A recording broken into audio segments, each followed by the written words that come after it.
नमस्कार, evening agenda आप देख रहे हैं और आपके साथ मैं हूं पुनीत। चलिए खबरों की करते हैं शुरुआत। एक परिवार में एक टिकट, 50 साल से कम वालों को 50% प्रतिनिधित्व और पद पर केवल 5 साल तक बने रहने का नियम। ये वो चंद बड़े मसौदे हैं जो कांग्रेस के उदयपुर डिक्लेरेशन से निकलकर सामने आए हैं। गांधी जयंती के मौके पर कांग्रेस भारत जोड़ो यात्रा की शुरुआत भी करने जा रही है। इसकी घोषणा खुद पार्टी अध्यक्ष सोनिया गांधी ने की और कहा कि उदयपुर नव संकल्प से नई एनर्जी मिली है और हम वापसी करेंगे। मौजूदा सियासी हालात में बीजेपी को चुनौती देने के लिए कांग्रेस ने बड़े बदलावों की ओर कदम बढ़ा दिया है। राजस्थान के उदयपुर में चले चिंतन शिविर में इस बात की झलक भी दिखी। इस शिविर में कांग्रेस डिक्लेरेशन फाइनल हुआ। मसौदे के तहत कांग्रेस एक परिवार एक टिकट की नीति पर अमल करेगी। सबसे अहम बात यह कि पार्टी में हर लेवल पर 50% पद ऐसे लोगों को देने की योजना है जिनकी उम्र 50 साल से कम है। इसके साथ ही राज्यसभा में किसी नेता को 2 से ज्यादा बार ना भेजना शामिल है। इसमें 3 साल के कूलिंग पीरियड की भी बात की गई है, यानी पदाधिकारियों को 3 साल के बाद आराम का मौका दिया जा सकता है। पार्टी महासचिव के लिए ये प्रावधान 5 साल के बाद लागू किया जा सकता है। हालांकि बताया जा रहा है कि एक परिवार एक टिकट के फैसले को लचीला बनाया गया है। एक परिवार से 2 व्यक्ति को टिकट मिल सकते हैं, लेकिन उसके लिए उन्हें संगठन में 5 साल काम करना अनिवार्य होगा। उधर पार्टी की नजर ओबीसी, दलित, अल्पसंख्यक और महिलाओं को आगे लाने पर होगी। पार्टी संगठन में इन लोगों को अब 50% रिजर्वेशन दिया जाएगा। पार्टी में लंबे समय तक एक ही व्यक्ति द्वारा पद पर बने रहने के बारे में कई विचार सामने आए। संगठन के हित में यह है कि 5 वर्षों से अधिक कोई भी व्यक्ति एक पद पर ना रहे, ताकि नए लोगों को मौका मिल सके। यही नहीं, मौजूदा भारत के आयु वर्ग व बदलते स्वरूप के अनुसार यह आवश्यक है कि कांग्रेस की कार्य समिति, सेंट्रल वर्किंग कमेटी, राष्ट्रीय पदाधिकारी, प्रदेश, जिला, ब्लॉक व मंडल पदाधिकारियों में 50% पदाधिकारियों की आयु 50 वर्ष से कम हो।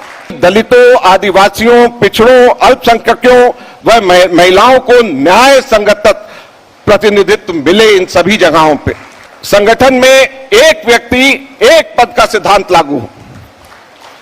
इसी प्रकार एक परिवार एक टिकट का नियम लागू हो। यदि किसी के परिवार में दूसरा सदस्य राजनीतिक तौर से सक्रिय है तो 5 साल के संगठनात्मक अनुभव के बाद ही वह व्यक्ति कांग्रेस टिकट के लिए पात्र माना जाए। महिला आरक्षण पर पार्टी अपनी विचारधारा में बड़ा बदलाव कर सकती है। पार्टी अब महिला आरक्षण के मसले पर आरक्षण के लिए तैयार है। पार्टी में अब पिछड़ों के लिए अलग एडवाइजरी कमेटी बनाई जाएगी जो देश भर से डेटा जमा कर उनके मुताबिक नीति बनाने का काम करेगी। इसके अलावा दलित, आदिवासी, अल्पसंख्यक और महिलाओं के मुद्दे पर अब हर 6 महीने में कांग्रेस कार्य समिति की बैठक बुलाई जाएगी। पार्टी की रीति, नीति, सिद्धांत हमेशा नौजवान पीढ़ी को आगे लाने का और प्रतिनिधित्व देने का रहा है। जिस तरह से परिवारवाद के खिलाफ भाजपा केवल और केवल झूठी बातें और जुमलेबाजी करती है, लेकिन कांग्रेस पार्टी है जो परिवारवाद से बाहर जाकर राजनीति करती है। कांग्रेस के संगठन के तौर पर निकाले गए निष्कर्ष बेमानी है, बेकार है, क्योंकि उनका नेतृत्वकर्ता परिवार ही वंशवाद का सबसे बड़ा उदाहरण है। वंशवाद के आधार पर चलने वाली ये पार्टी न केवल केंद्र में बल्कि राज्यों में भी स्पष्ट दिखाई पड़ती है। नीतियों के तौर पर कांग्रेस आज भी दिग्भ्रमित है। शिविर में ईवीएम को लेकर लगातार राजनीतिक दलों और जनप्रतिनिधियों की शंका के निवारण के लिए चुनाव आयोग को कदम उठाने की सलाह दी गई। इस चिंतन शिविर में राजनीति, सामाजिक न्याय और सशक्तिकरण, अर्थव्यवस्था, संगठन, किसान एवं कृषि और युवाओं से जुड़े विषयों पर 6 अलग-अलग समूहों में 430 नेताओं ने चर्चा की। 3 दिनों के मंथन की पूरी कवायद देश में खोए जनाधार को वापस पाने की है, लेकिन कांग्रेस जनता के भरोसे को कैसे जीत पाती है ये आगे पता चलेगा। Bureau report, news 18। घबराने की कोई जरूरत नहीं। और आइए इसी मुद्दे पर आज चर्चा की करते हैं शुरुआत और हमारे साथ खास मेहमान जुड़ चुके हैं और कई खास मेहमान और जुड़ेंगे भी। अमित श्रीवास्तव, कांग्रेस नेता, हमारे साथ जुड़े हुए हैं। अमित जी, आपका बहुत बहुत स्वागत है। और साथ ही हमारे साथ दिव्या गुप्ता, आप बीजेपी की प्रवक्ता हैं, आप भी जुड़ी हुई हैं। दिव्या जी, आपका भी बहुत स्वागत है। सबसे पहले अमित जी, मैं आप ही के पास आता हूँ। ये जो मंथन हुआ है, 3 दिनों का मंथन चिंतन जो हुआ है, कहा यह जा रहा है कि ये चिंतन नहीं था, ये तो चिंता थी। बीजेपी आरोप लगा रही है। कैसे इसको देखते हैं और क्या बदलाव कांग्रेस में देखने को मिलेंगे आपके इस मंथन चिंतन के बाद? निश्चित तौर पे आपने बिल्कुल ठीक कहा, ये चिंता तो है बीजेपी के लिए है, लेकिन देखिए ये चिंतन शिविर जो था हमने अपने संगठन को और मजबूती प्रदान करने के लिए, और देश में जो आज हालात हैं, जिस प्रकार से संविधान को तोड़ा मरोड़ा जा रहा है, संवैधानिक संस्थाओं के साथ जिस प्रकार से खेल खेला जा रहा है, उस संविधान को संरक्षण प्रदान करने के लिए हम भारत कश्मीर से कन्याकुमारी तक जो हमारा उदयपुर का सम्मेलन था, निश्चित तौर पे मुझे ऐसा लगता है यहाँ से एक नया पार्टी का हमारे जो विचारों की जो है, हमने जो वहां पर चिंतन मनन किया, जिसमें हमने 6 सब्जेक्ट चूज किए थे। फिर उसमें चाहे सामाजिक हो, राजनीतिक हो, सामाजिक समरसता हो, किसान भाई हो, और लगातार जो मेट्रो पे जो एक्सपर्ट लोग ने वहां पर चर्चा की है, उससे जो निचोड़ बाहर आया है, एक नव चिंतन, जो नव संकल्प हमने किया है, मैं आपको बताना चाहता हूँ, वहां पर चिंतन भी किया गया, मनन भी किया गया, और निश्चित तौर पे आने वाले समय में जिस प्रकार से आज घोषणा हुई है कि वहां पर भारत जोड़ो यात्रा जो गांधी जयंती के दिन से निकलेगी कश्मीर से कन्याकुमारी तक, मुझे पूर्ण विश्वास है कि उसमें सारे लोग, हमारे कार्यकर्ता, नेता, हमारे वरिष्ठ जन, सारे लोग सम्मिलित होंगे, और एक नई ऊर्जा के साथ इस संकल्प से आज हमने एक संकल्प भी लिया है, और हम जीतेंगे। आज ठीक है, समय जरूर खराब है, लेकिन हम जीतेंगे, और यही हमारा संकल्प है, यही हमारा नव संकल्प है। और मैं आपके माध्यम से बताना चाहता हूं कि कांग्रेस पार्टी ने, मुझे लगता है कि हर पार्टी में चिंतन मनन होना चाहिए, ये उसका अधिकार भी है और ये जरूरी भी है। और उसके बाद जिस प्रकार से सारे डिस्कशन के बाद, क्योंकि वो डिस्कशन वहां पर हुआ है, लेकिन देश के हमारे 430 नेता वहां पर सम्मिलित हुए थे, और जो 6 विषय पे वहां पर चर्चा हुई है, और भी विषयों पे चर्चा हुई है, मुझे पूर्ण विश्वास है कि आने वाले समय में आप देखेंगे कि निश्चित तौर पे हमारा संगठन से कैसे लोगों को और जोड़ना है। और जिस प्रकार से मैंने कहा कि आज एक सलाहकार समिति बनाने का भी ऐलान किया गया है, एक टास्क फोर्स भी बनेगी, जो सारे हमारे कार्यकर्ता अगर उनको कुछ कहना है तो देखिए, सबसे अहम बात यह है नहीं, आप कि देश में एक कार्यकर्ता के लिहाज से, आप छत्तीसगढ़ से आते हैं, आपके लिहाज से आप कैसा देख रहे हैं ये जो मंथन हुआ है, पार्टी को कितना बूस्ट मिलेगा? आपको लगता है कि अब सुनवाई बढ़ जाएगी पार्टी में कार्यकर्ताओं की? देखिए, पार्टी में मुझे बताइए कि आज देश में इतनी सारी पार्टियां हैं, और इस चिंतन शिविर के माध्यम से जो डिस्कशन हुए, लोगों को अपनी बातें रखने का वरिष्ठ जनों के सामने मौका मिला, यही सबसे बड़ा लोकतंत्र है। और मुझे लगता है कि ये सारी पार्टियों में लोकतंत्र होना चाहिए, ठीक है। और मुझे लगता है कार्यकर्ताओं की दृष्टि से ये बहुत ही महत्वपूर्ण है, क्योंकि अगर जिस पार्टी में कार्यकर्ता का सम्मान नहीं होता है, वो पार्टी स्वतः ही खत्म हो जाती है। और जिस प्रकार से हम तो कहते हैं कि हमारी सरकार छत्तीसगढ़ में हमारे उन असंख्य कार्यकर्ता जो हमारी पार्टी की आन बान शान और प्राण है, उनके कारण हमारी सरकार यहाँ पर आई है। लंबे वक्त लेकिन से उसी यानी समय में जब रिजल्ट, कह सकते हैं अमित जी कि लंबे वक्त से कार्यकर्ताओं के मन में दबी हुई इच्छा भी थी कि ऐसा कुछ बदलाव होना चाहिए। दिव्या जी हमारे साथ जुड़ी हुई हैं। दिव्या जी, आपने सुना अमित जी को, बीजेपी के लिए चिंता की बात है ये कह रहे हैं अमित जी। हास्यास्पद है इससे कि बहुत देर कर दी मेहरबा आते आते, पर देर आए दुरुस्त आए। कोई बात नहीं, आप लोगों में भी कभी चिंतन शिविर का आयोजन हुआ, मैं तो इस बात के लिए आश्चर्य भी है, बधाई भी है, बहुत अच्छी बात है। कम से कम हर पार्टी को, प्रजातंत्र है, हर पार्टी को ये करना भी चाहिए। जब तक आप अपनी चिंता नहीं करेंगे और चिंतन नहीं करेंगे, तब तक आप आगे नहीं बढ़ेंगे। अच्छी बात है, करिए, बधाई। लेकिन कुछ चीजें ऐसी समझ में सामने आई हैं जिसके बारे में मुझे थोड़ी सी इस सारे के सारे शिविर में, अभी स्पेशली लास्ट क्लोजिंग कमेंट में सारा अभी देख रही थी सोनिया जी का, तो बहुत सारे विषय ऐसे लगता है कि आज तो पहली बार उन्होंने अपना भाषण अंग्रेजी में दिया बहुत दिनों के बाद, तो बड़ा आश्चर्य हुआ कि वापस अंग्रेजी पर आ गई, अपनी वो हिंदी उन्होंने छोड़ दी। फिर जो एक बात निकल कर आई वो बड़ा एक कंट्रोवर्शियल विषय था, और उस विषय को लेकर एक बार अभी कांग्रेस एकमत नहीं हो पाई कि हम एक परिवार में से एक ही टिकट व्यक्ति को टिकट देंगे। ये आपको जान के आश्चर्य होगा कि अंदर अभी बहुत मनभेद और मतभेद इस बात को लेकर हैं कि ये बात कवायद होगी कि नहीं होगी। एक दूसरी बात, जो CWC है सारी की सारी, जिसमें बार बार कहा जा रहा था कि हम युवाओं को चांस देंगे, युवा आने चाहिए, तो आश्चर्यजनक अगर आप नाम देखिए CWC के, तो सारे के सारे नाम, चाहे वो अंबिका सोनी हो, चाहे वो खड़गे जी हो, चाहे गुलाम नबी आजाद हो, चाहे हरीश रावत हो, चाहे सोनिया जी स्वयं खुद हो, और फिर उसके बाद अब तो राहुल गांधी भी इतने युवा नहीं बचे, तो सब लोग बहुत सीनियर हैं और बहुत सीनियर होते जा रहे हैं। तो CWC में ही इतने ज्यादा ओवर एज जितने नेता हैं वो सब ओवर एज नेता हैं वहां पर। उसके बारे में किसी ने कोई चर्चा नहीं करी। तीसरी बात जो उन्होंने कही है कि बैलेट पेपर वापस आना चाहिए इंस्टेड ऑफ पीवीपैट। तो मुझे लगता है कि हम किस दकियानूसी एज में वापस जा रहे हैं। हाँ, ईवीएम। तो हम किस दकियानूसी एज में वापस जा रहे हैं, इस बात को लेके थोड़ा सा आश्चर्य लगा कि हम कहाँ डिजिटलाइजेशन में वर्ल्ड कहाँ आगे जा रहा है और हम वापस पेपर पर आ रहे हैं, जबकि पेपरलेस होता जा रहा है पूरा का पूरा विश्व, हम फिर पेपर पर आ रहे हैं। तो बहुत ही अजीब कॉन्ट्रैक्ट। और चौथी बहुत इंपॉर्टेंट बात जो मैं कहना चाहूंगी, सॉरी मैं फिर से थोड़ा समय लूंगी, कि इस सारे के सारे तंत्र में मुझे लगता है कि पीके को, प्रशांत किशोर जी को आज एक दावा जरूर ठोक देना चाहिए कि मुझे तो लाया नहीं गया, लेकिन मेरे सुझाव को मुझे पैसे नहीं दिए गए, लेकिन मेरे सुझाव पे अमल करने के काम शुरू हो गया। तो आपने बहुत ही अजीब ढंग का एक कर्म करा कि आपने पीके को पैसे भी नहीं दिए, उनके सुझाव भी शायद ले लिए और फिर उनको लिया भी नहीं। तो अब वो तो पीके जाने और कांग्रेस जाने की वो आपस में क्या करने वाले हैं। लेकिन अभी बहुत जल्दी है और इस बात को लेकर बहुत ओवर कॉन्फिडेंट होने की आवश्यकता नहीं है। जादूगर भी जो होता है ना, वो पूरी ट्रिक भले ही बता दे, लेकिन उसके पास कुछ ऐसी जरूर वो अपने पास रखता है कि अगर उसको जानने के लिए चाहिए तो आपको उसकी सर्विस लेनी होती है। ये बात सही है, ठीक है। तो अब फीस की तो बात खैर कांग्रेस जा रहे हैं, लेकिन रवि सक्सेना जी भी हमारे साथ जुड़े हुए हैं, मृगेंद्र जी भी वरिष्ठ पत्रकार है, वो भी हमारे साथ इस वक्त जुड़ चुके हैं। मृगेंद्र जी आपका स्वागत है, और डॉक्टर विमल चोपड़ा छत्तीसगढ़ से बीजेपी के नेता हैं, हमारे साथ जुड़े हुए हैं, आप सभी का स्वागत है। और रवि सक्सेना साहब, आप सुन रहे थे दिव्या जी को, क्या कहेंगे?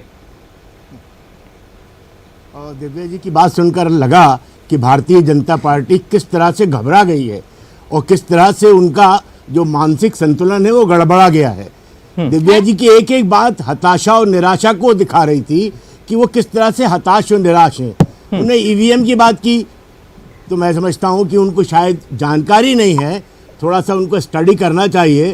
पूरी दुनिया में मात्र भारत ऐसा देश बचा है जो कि ईवीएम से चुनाव करा रहा है। Even America, UK, France, Germany, जो बड़े लोकतंत्र हैं, वहां पर भी बैलेट पेपर से चुनाव होता अपने आप को आउटडेटेड है। उन्होंने मान लिया है, अमेरिका अपने आप को आउटडेटेड कहता है। आपके बीच में मैं बिल्कुल भी नहीं बोला हूं। आप कितनी अपडेटेड हैं ये मैं आपको बता रहा हूं, ठीक है।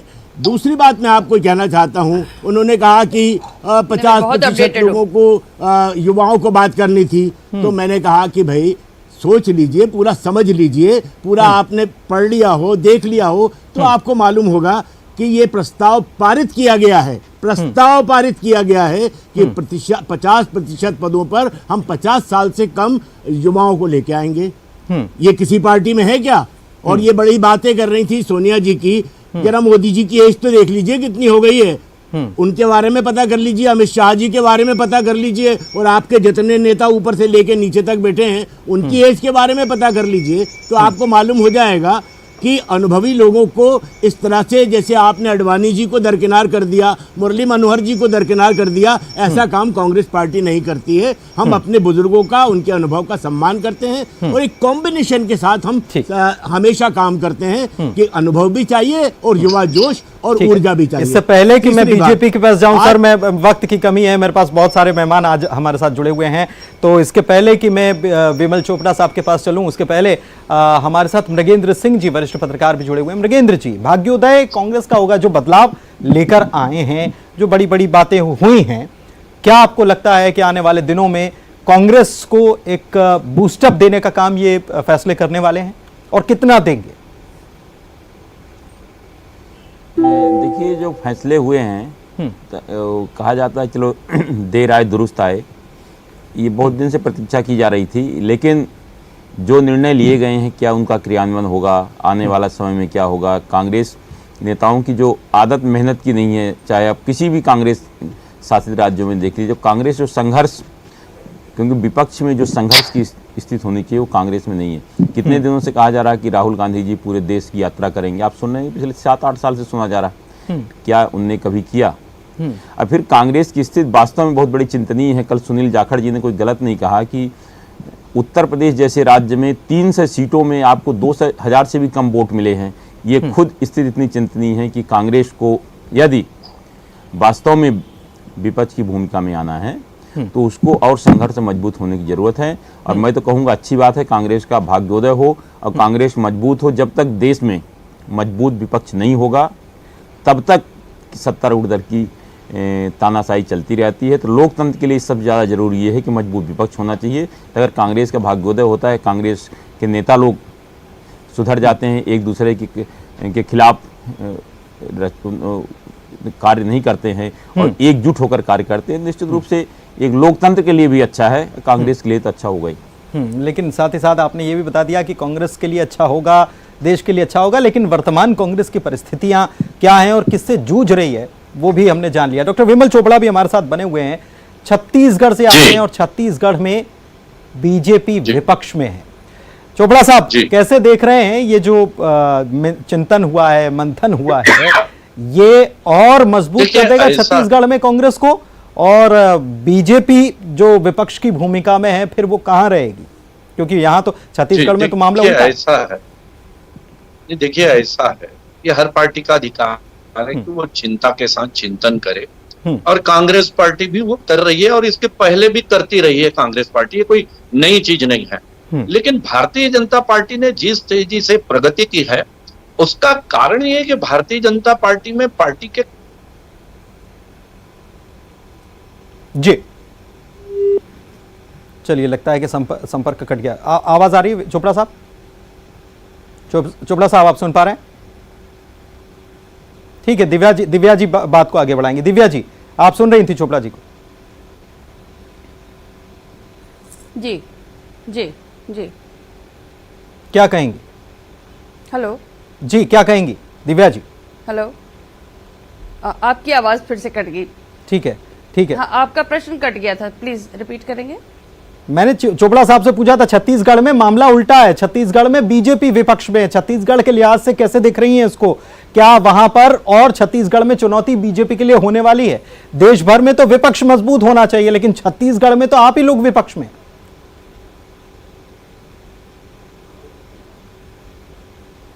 देखिए, जो भी भूमिका है, भारतीय जनता पार्टी ने अपनी भूमिका बहुत अच्छे से, बहुत रिस्पॉन्सिबिलिटी के साथ निभाई है। अगर विपक्ष में है तो विपक्ष की भूमिका बहुत अच्छे से निभा रहे हैं, निभाएंगे और निभाते रहेंगे।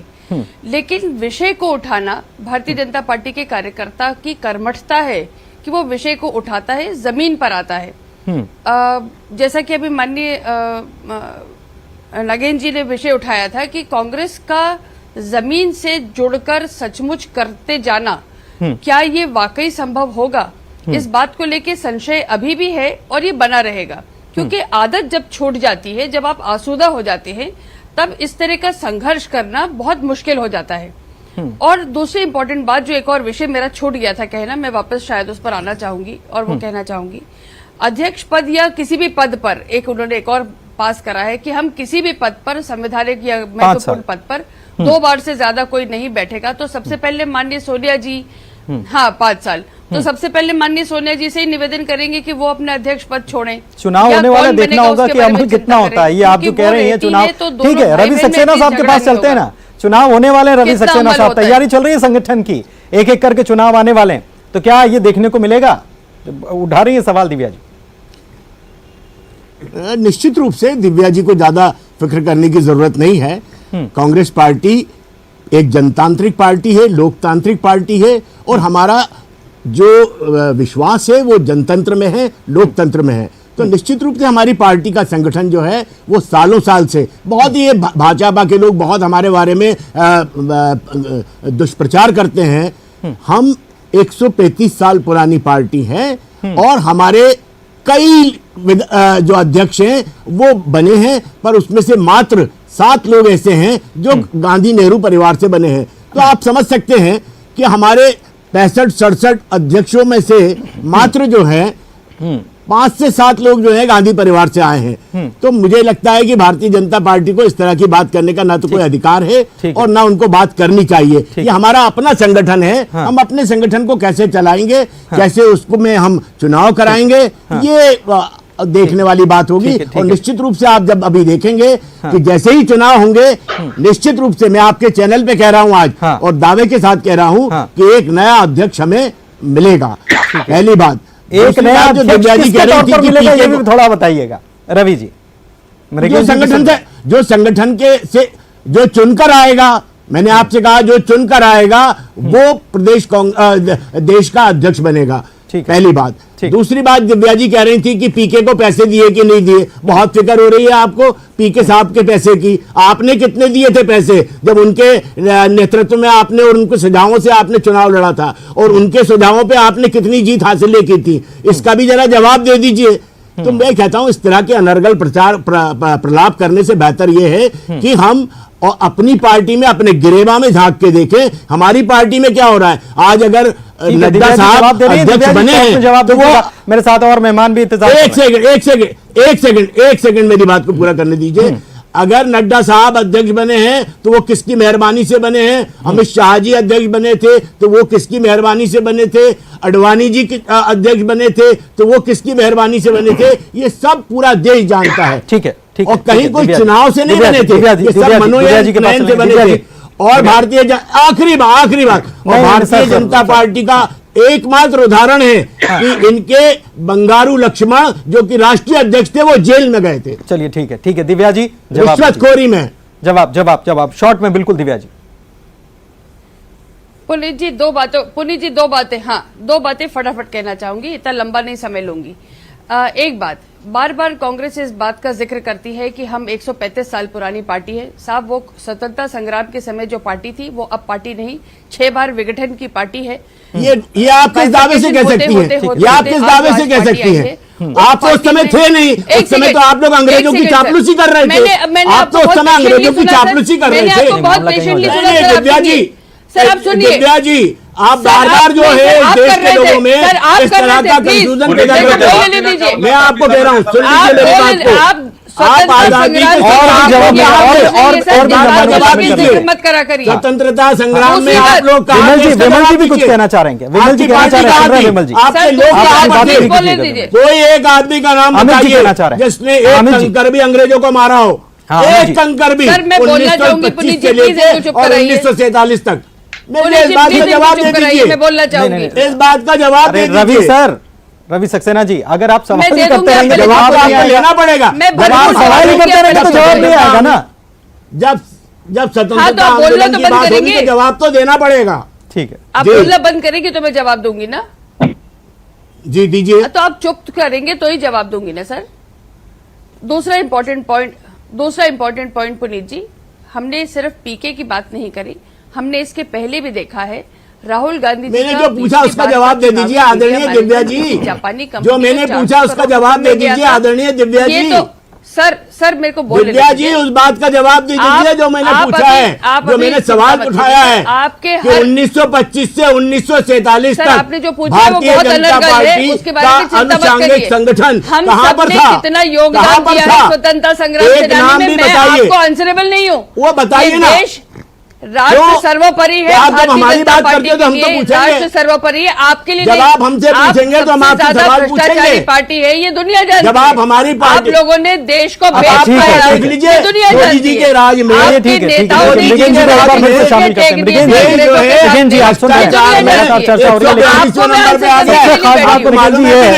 सबसे खास बात यह है कि सवाल का जवाब नहीं आता, सवाल के जवाब में एक और सवाल डाल दिया जाता है।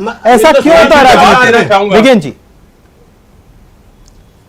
देखिए, हम असली बात यह है कि कोई भी सत्य स्वीकार नहीं करना चाहता। सही बात अगर कोई बोले, कोई जवाब दे, आप उठा के देख लीजिए, कोई भी सही जवाब पूछिए, कोई सही जवाब नहीं देता। अगर कोई ऐसे सवाल आ गया है तो उसको घुमा फिरा के उसको कहीं इधर से घुमाएंगे, कहीं उधर से घुमाएंगे, कहीं यहाँ से जोड़ेंगे। सही चीज का कोई जवाब आता ही नहीं, क्योंकि अगर सही जवाब आने लगे निश्चित रूप से जो बहस होती है उसकी और सार्थकता बढ़ जाए।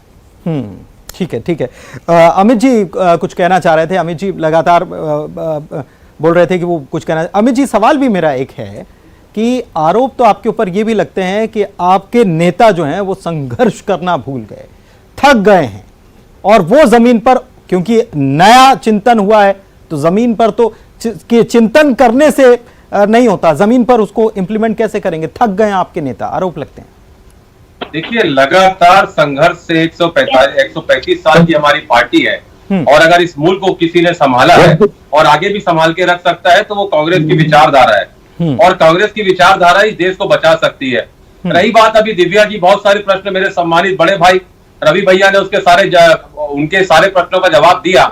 अभी वो कह रही थी कि आपके नेता बेच खाते हैं, तो मुझे जनता की तरफ से कुछ टिप्पणी मैं करना चाहता हूं पुनीत जी। अब तो जनता ये कहती है कि बेचत बेचत मैं चला उपक्रम बचा ना कोई, और अगर गलती से भी कुछ बच गया हो तो सूचित कर दो मोए, दिल्ली में बैठे हुए हुक्मरान उसको भी बेच खाएंगे। हमने 70 साल जिससे संवैधानिक संस्थाओं को बनाया, इस देश की संपत्ति को बनाया, इनके शाह और तेरा शाह क्या कर रहे हैं? आज लगातार हर चीज को बेच रहे हैं। इसका भी जवाब दिव्या दी को देना चाहिए। अब मेरे पास समय ज्यादा नहीं है, डॉक्टर विमल चोपड़ा के पास चलेंगे। इनसे संपर्क कट गया था, विमल चोपड़ा साहब लगातार हमारे साथ बने हुए, एक सामान्य नेता है, तो प्लीज उनका सम्मान रखते हुए विमल चोपड़ा जी हाँ, विमल चोपड़ा जी छवि भी राजनीतिक रूप से उनकी छवि भी बिल्कुल अलग है, इसलिए विमल चोपड़ा साहब के पास चलते हैं। कितना कांग्रेस में बदलाव देखने को मिलेगा विमल जी? देखिए, कांग्रेस बदले या वहीं रहे इससे हमको कोई मतलब नहीं। आपने डिबेट का विषय दिया है इसलिए हम बोल रहे हैं। हमारे को कांग्रेस पर बोलने की कोई इच्छा नहीं है, लेकिन आपने कहा, और अभी कांग्रेस के प्रवक्ता कह रहे थे कि जो भारतीय जनता पार्टी या संघ के साथ जुड़े हैं उन्हें स्वतंत्रता संग्राम में आंदोलन लिया है तो बताएं। पहले उनको इतिहास पढ़ लेना चाहिए कि जनसंघ की स्थापना बाद में हुई, और संघ के संस्थापक डॉक्टर हेडगेवार जी के बारे में वो पहले पढ़ लें कि वो कांग्रेस के सदस्य थे, वो क्रांतिकारी नेता थे, वो कलकत्ता में उन्होंने अंग्रेजों के साथ लड़ाई लड़ी। कि आप लोग कांग्रेस की अवैध संतानें हैं? क्या आप ये बात कहना चाहते हैं कि आप कांग्रेस की अवैध संतानें हैं? आप कांग्रेस के निकले हुए लोग ये बताना चाहते हैं क्या? सर, तब एक ही पार्टी हुआ करती थी जो स्वतंत्रता संग्राम में लड़ती थी भारत के लिए। मेरा इतिहास पढ़िए, क्यों नहीं फैलाया ये भी बताइए। तब तीन पार्टियां नहीं होती थी, एक मुस्लिम लीग थी और कांग्रेस थी। Are you the illegitimate son? चलिए ठीक है, बात कहीं से कहीं और कहाँ तक पहुँच गई ये भी हमने देखा है, ये भी हमने देखा कि बात कहीं कहाँ से निकली और कहाँ तक पहुँच गई। कांग्रेस का दावा है कि बहुत बड़ा बदलाव आ जाएगा और आगामी 2 अक्टूबर से तो पूरे देश को जोड़ने के लिए अभियान भी चलाया जाएगा। जमीन पर नेता कितना उतरेंगे ये वक्त बताएगा। बहुत शुक्रिया आप सभी मेहमानों का हमारे साथ जुड़ने के लिए। तो कांग्रेस का भाग्य उदय होगा क्या, देखना।